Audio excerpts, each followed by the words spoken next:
ورحمۃ اللہ.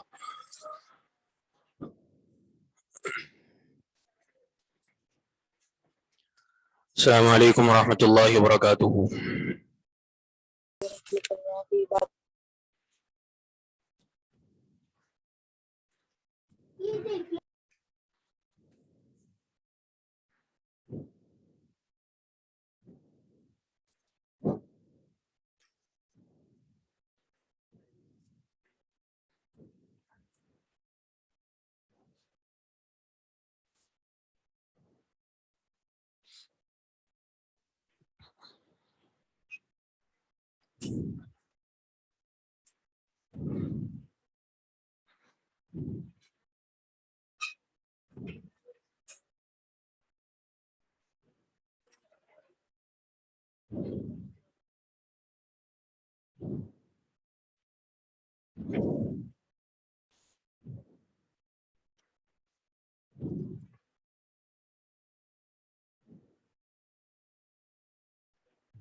الحمدللہ والصلاة والسلام علی رسول اللہ اما بعد.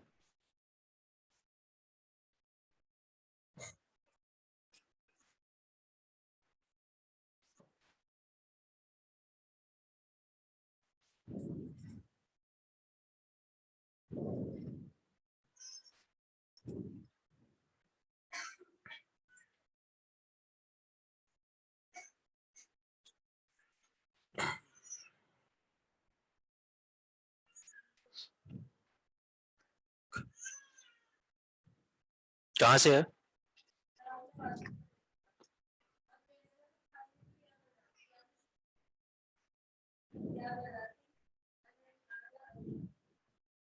ٹھیک ہے.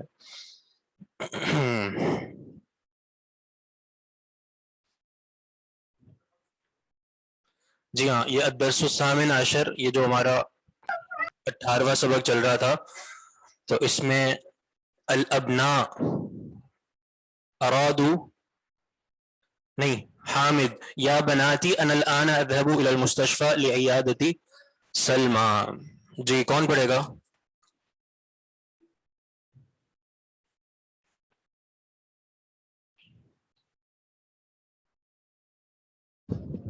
حامد یا بناتی انا الان اذهب الى المستشفى لعیادتی سلمى.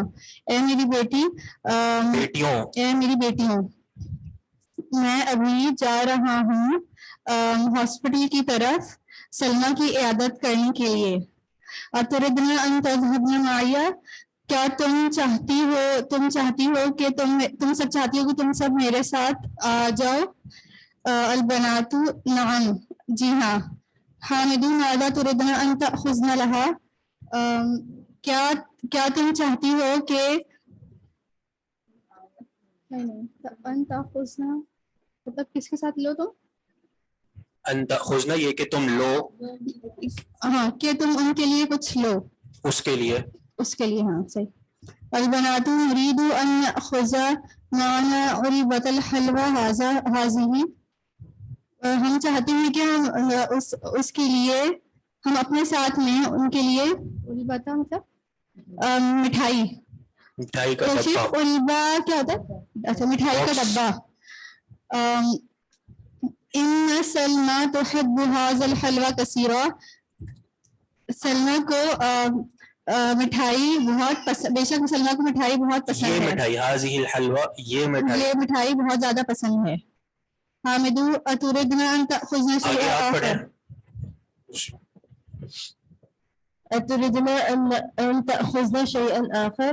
کیا تم چاہتے ہو کہ تم لو کوئی اور چیز؟ نريد ان نأخذ هذه المجلة وهذا الكتاب وهذا الملابس. ہم چاہتے ہیں کہ ہم لیں هذه یہ رسالہ اور یہ کتاب اور یہ ملابس. کیا ہوتا ہے؟ ملابس کپڑے. کپڑے. اچھا. ارجو میں امید کرتا ہوں اللہ کہ تأخذنا تم جاؤ گی، حاضی جی ارجو تم لوگی. ارجو میں چاہتا ہوں کہ تم لوگی یہ سب چیزیں. اللہ تأخذنا، یہ کہ تم نہ لو. اچھا نہ لو. اچھا سوری. جی میں امید کرتا ہوں کہ تم نہ لو یہ ساری چیزیں. فإن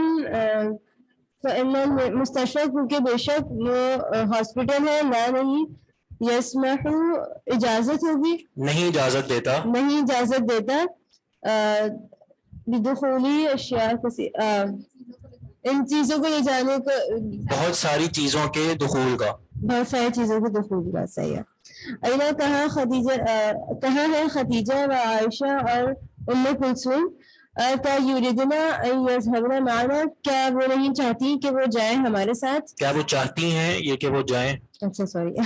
کیا وہ چاہتی ہے کہ وہ جائیں ہمارے ساتھ؟ احدى البناتی، ایک بیٹی نے کہا لا ادری میں نہیں جانتی، اینا کہاں ہے، ہننا وہ، اظن میں گمان ہے انہن کہ بے شک وہ ما رجعنا من المدرستی وہ نہیں لوٹی مدرسے سے، اسکول سے. ٹھیک ہے. حامد حیا بنا یا بنات، یہ نہیں پتا حیا کا مطلب کیا ہوتا ہے. حیا بنا لیٹس گو. اچھا چلیں چلو چلیں.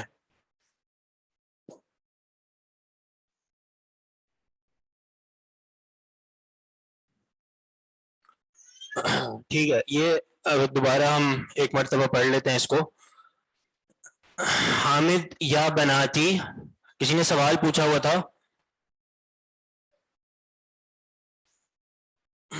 کل ارجو کا ہم نے بتایا تھا کہ یہ رجا سے ہے. رجا کا معنی امید ہوتا ہے. تو کیا اس کا ایک مطلب قیمت معلوم کرنا بھی ہے؟ میں تو نہیں جانتا کوئی اس طرح کا کوئی معنی ہو اس کا، قیمت معلوم کرنا. ارادو کا نون کہاں گیا؟ ارادو کا نون آئے گا ہی نہیں کیونکہ یہ ماضی ہے، اور ماضی کا جمع کا صیغہ اسی طرح آتا ہے، اس میں نون نہیں آتا. ضربا ضربا ضربو، اسی طرح ارادا ارادا ارادو. ارادو ان يذهبوا اليوم الى المتحف، يذهبوا کا نون کا پوچھ سکتے ہیں کیونکہ وہ مضارع ہے، اور مضارع کے جمع کے آخر میں نون آتا ہے، اور اس کا وہ نون اس لیے گرا ہے کیونکہ اس کے شروع میں ان آ چکا ہے. تو حامد نے کہا یا بناتی اے میری بیٹیوں.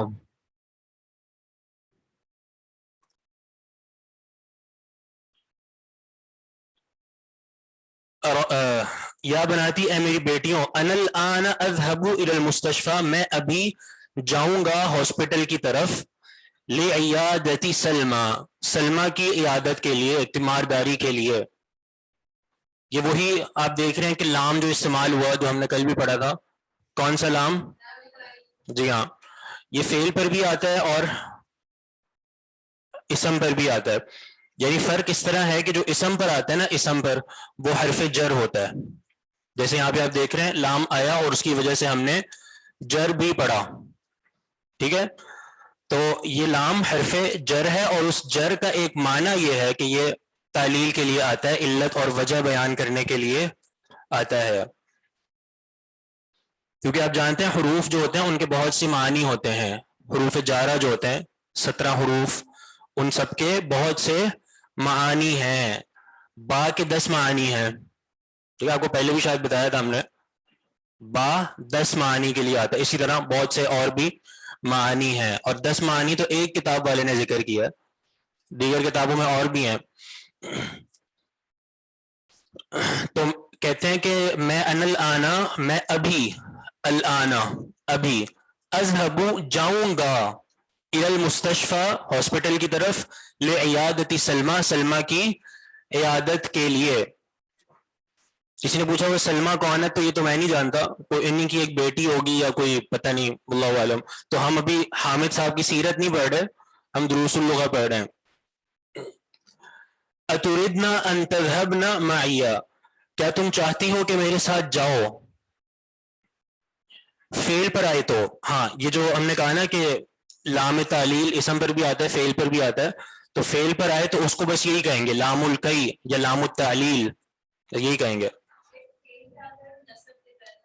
جی وہ تو یعنی عمل کے اعتبار سے تو یہی ہے کہ نصب دیتا ہے, جیسے آپ نے اوپر پڑھا لنشتریا.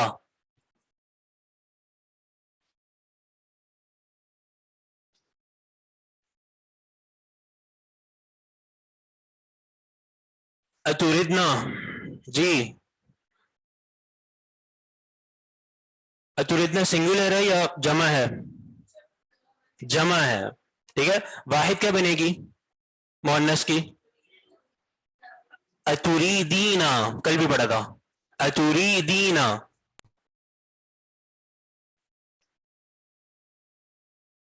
جی تو اتردنا یہ جمع ہے, جمع مؤنث مخاطب. اتردنا ان تذهبنا معي کیا تم چاہتی ہو ارادہ رکھتی ہو ان تذهبنا یہ کہ تم جاؤ معي میرے ساتھ. یہاں پر آپ نے ایک چیز پر غور کیا, ان آ رہا ہے لیکن پھر بھی نون نہیں گر رہا, حالانکہ پیچھے جو آپ پڑھتے رہے اس میں نون گرتا رہا ہے. نون ہے, نون اعرابی نہیں ہے, پھر کون سا ہے؟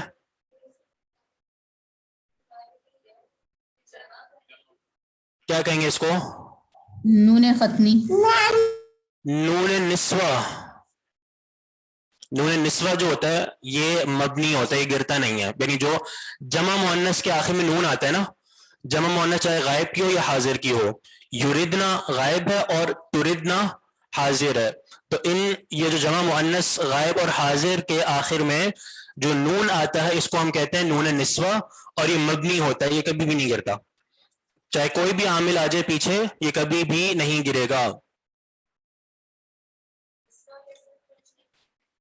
نسوہ نون سین واو اور گول تا. لام تعلیل فعل کو منصوب کر دیتا ہے اور اسم کو مجرور. الیس کذالک, جی ہاں لام تعلیل فعل کو منصوب کر دیتا ہے اور جو اسم پر آتا ہے اس کو ہم حرف جر ہی کہتے ہیں.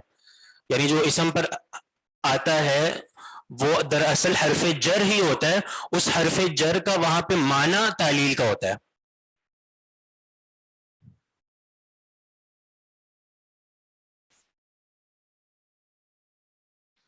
نون نسوہ کی پہچان کیا؟ یہی پہچان ہے کہ وہ جمع مؤنث کے صیغے میں آتا ہے, بس یہی پہچان ہے.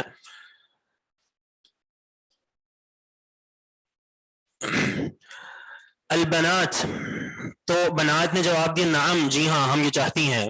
حامد ماذا تردن ان تأخذن لها کیا چاہتی ہو تم ان تأخذن یہ کہ تم لو لها اس کے لیے یعنی سلمہ کے لیے. کیا تم چاہتی ہو کہ تم لو سلمہ کے لیے؟ ہاسپٹل جا رہے ہیں تو کیا لے کر جانا چاہیے؟ البنات نرید ہم یہ چاہتی ہیں ان نأخذ یہ کہ ہم لیں معنا ہم اپنے ساتھ علبۃ الحلوى هذه مٹھائی کے اس باکس کو. ٹھیک ہے, علبہ باکس, الحلوہ مٹھائی, هذه یہ.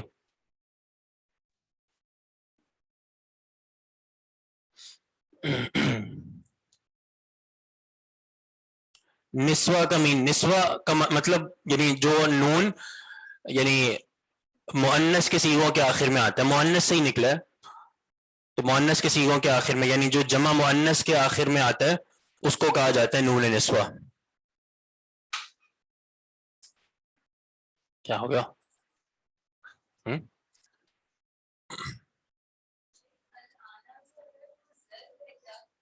جی ہاں معنی اس کا ظرف علیہ ہوتا ہے.